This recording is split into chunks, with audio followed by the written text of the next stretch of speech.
یا اللہ یا کریم یا عظیم یا غفور یا شکور یا ودود۔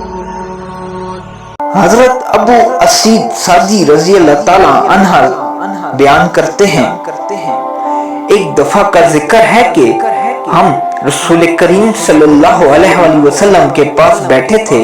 آپ صلی اللہ علیہ وآلہ وسلم کے پاس بنو سلمہ سے ایک شخص آیا۔ اس نے دریافت کیا، اے اللہ کے رسول صلی اللہ علیہ وآلہ وسلم، کیا میرے والدین کے فوت ہونے کے بعد کوئی ایسا نیک کام ہے جو میں اپنے والدین کے لیے کر سکوں؟ آپ صلی اللہ علیہ وآلہ وسلم نے فرمایا، ہاں، والدین کے لیے دعا کرنا، ان کے لیے بخشش کی دعا مانگنا، ان کے بعد ان کے وعدوں کو پورا کرنا، ان کے رشتہ داروں کے ساتھ صلح رحمی کرنا اور ان کے دوستوں کی عزت کرنا۔ ابو داؤد، ابن ماجہ۔ ہر انسان کی خواہش ہوتی ہے کہ وہ اپنے مرحوم والدین کے لیے کوئی ایسی نیکی کرے جو ان کے لیے راحت کا سبب بن جائے۔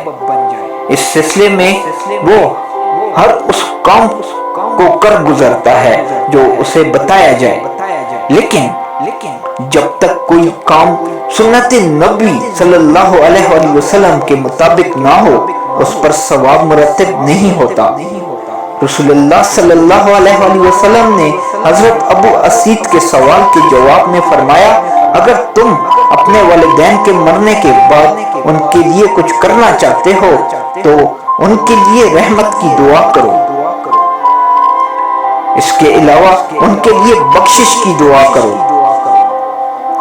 ہر وقت اپنے والدین کے لیے اللہ سے دعا کرتے رہنا چاہیے کہ اے اللہ، میرے والدین کی بشری لغزشوں کو معاف کر دے۔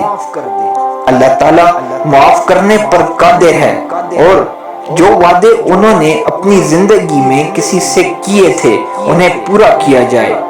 وعدہ بھی بندوں کا قرض ہے، اگر وعدہ پورا نہ کیا جائے تو اللہ تعالیٰ بھی معاف نہیں کرتا۔